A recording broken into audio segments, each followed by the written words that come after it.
Well, we're back and delighted to have with us my good buddy, John Gizzi's with us. He's a political director for Human Events magazine, and if you don't subscribe or go to their website, you're missing out. It's one of the great resources, and you may want to check it out, humanevents.com. John, brother, nice to have you back. I know your plate is full. Never too full for you, Perry. You're the man. Hey. You have my word on it. Thank you, sir. Appreciate you. Well, what's Senator Hagel in for? Is he going to get through this thing, or is he going to get beat up pretty good? As Human Events points out today, and my colleague Julie Bersani has been following it closely, he probably will be confirmed. Remember something, Perry. In your lifetime and mine, only 2 cabinet nominees have been turned down. Admiral Lewis Strauss in 1959 to be Secretary of Commerce, and Senator John Tower in 1989 to be Secretary of Defense. In both cases, those were nominees of a Republican Congress turned down by a Democratic Senate. It is highly unlikely that a Democratic-controlled Senate will turn down a nominee of a Democratic president.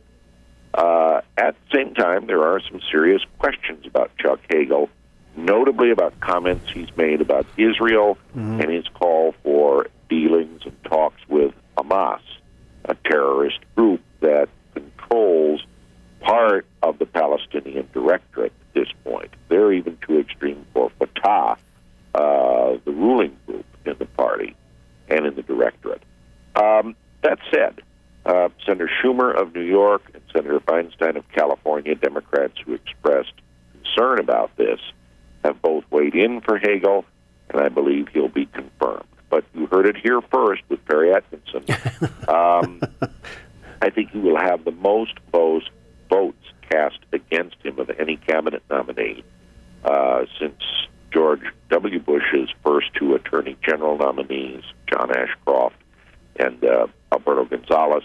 They both got about 46 votes cast against them. Yeah. Okay, well, we'll have to wait and see how that plays out, and those hearings start today. Now, of course, no surprise, John Kerry was confirmed fairly quickly, and I guess the changing of the guards happens tomorrow at the State Department? That's correct, and they've already appointed an interim senator to his Senate seat, Mo Cowan, former chief of staff to Governor Deval Patrick. And what do you think will happen there? Will that person be reelected, you think? He's not going to run for a full term. He is just a caretaker serving out the term. Interesting development, and I think some of our listeners would really enjoy this, Perry. Ed Markey, liberal Democrat across the board on every issue, cultural and economic, 66 years old, 30-something-year member of Congress, 36-year member of Congress, wants the Democratic nomination. He has the blessings of Kerry and the family of the late Ted Kennedy. It looked as though it was wired, stacked, rigged, and packed. But Stephen Lynch, House member from South Boston, pro-life, Irish Catholic, recovered alcoholic, and a Democrat, said he doesn't care who's behind him, he's going to run. So Democrats are set for a primary that could start a brawl in the Cheers bar, quite frankly. Republican Scott Brown, a moderate who is a pro-abortion Republican and supports funding for Planned Parenthood, won this seat in a special election, largely in a referenda on Obamacare, January 20th, 2010. He lost when he was up for a full term, and now he may well come back. So it's very interesting in Massachusetts. All right. We'll have to watch that one. Well, John, what's your take on this bipartisan coalition, so to speak, of on the issue of immigration with 4 Republicans and 4 Democrats, Marco Rubio being in the mix of all of that, and then the president trying to get out ahead of them, runs out to Las Vegas and tries to make his speech to kind of steal the show. Where do you think this is going, this whole immigration thing?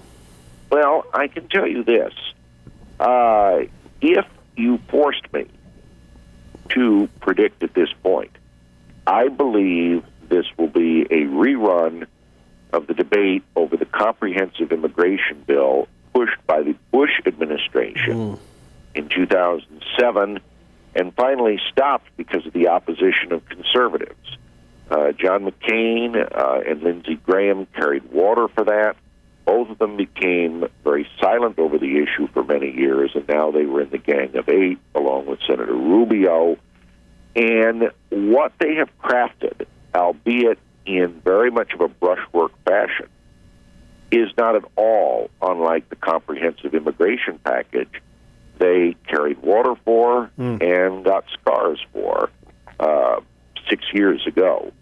And that is where no person who is in the United States becomes an automatic citizen. They're required to pay back taxes and fines if they owe them, and then they have to get in the back of the line. Now, many call that an amnesty, but there's a very significant difference in the time, and that is border security. Yeah. The past two administrations can point to the fact that border security has been heightened now, and that perhaps the country is ready for this kind of solution. Also, there is a feeling, just let's get it done finally. So I would say that what was defeated in 2007 will become law in 2013.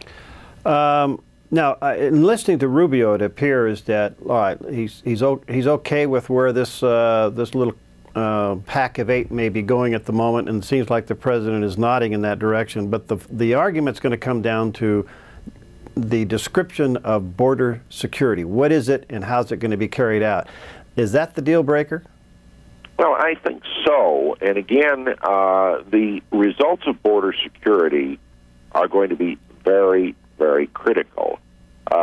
Remember something. People still come over the border. They are still deported, particularly if they're criminals, and then they come back at the same time. There's got to be elements out there, such as employers being penalized for knowingly hire those who are in the United States illegally. That was something that has never really been enforced, and they're certainly looking for new laws on it. I might add that was in the 2007 bill. And let me point out something strictly as a political analyst, Perry. The last time I saw Tony Snow, press secretary to President Bush, was the day after his last press conference at the White House. He spoke to a group of us in a breakfast hosted by the Christian Science Monitor. He said his biggest disappointment was the failure to pass the comprehensive immigration bill because he felt that Republicans would pay dearly, that this issue would be thrown against them over the years, and that they would suffer. And this way, it was taken off the table and resolved. Now, one can argue that was not the time to do it, that the issue of border security was not defined and spelled out. One can say it still isn't. But I think Tony Snow was very prophetic in what he said, that it wouldn't be coming up at this point. Well, he was, and you know what, the other part of that argument is that talk radio, the talk media picked up on this issue and drove it so hard that it appeared that it was almost inhumane the way that talk radio and talk television was handling it. Illegal's illegal, let's gather up 11 million people, throw them over the fence, and that really backfired on them. Yes, exactly. And it certainly did. And again, John McCain went into hiding, into hibernation on this issue, as did Lindsey Graham, but now they've returned. Now, I would point out, Pat Buchanan and my editor, Alan Riskin, and others say that the idea of citizenship for people who come to the United States for economic reasons is not going to translate into Republican votes. It is not like the Vietnamese coming here and the boat people in the 1970s who came for political reasons because they were fervent anti-communists and have become very conservative. And they have said that what this does is enfranchises many Democratic votes. Now, that said, there is an argument for it. On the other hand, there's also an argument saying that they can now be reached out and wooed and cultivated like any other voters. And perhaps the message of economic opportunity and traditional values will resonate with people who, when they come from Mexico or Central America or Latin America, more often than not, have very strong religious values. Interesting. Well, John, thank you. I value our friendship tremendously, and thank you for your time. I know you're busy, and thank you for your work and your tenacity, and we'll have you back often, my friend. Call on me anytime, Perry. It's a pleasure, and I thought about you last week. I covered the Republican National Committee meeting in Charlotte. Oh. Hasn't changed much to your state party chair. Thank you, my friend. God bless. Talk to you soon. God bless. Bye-bye.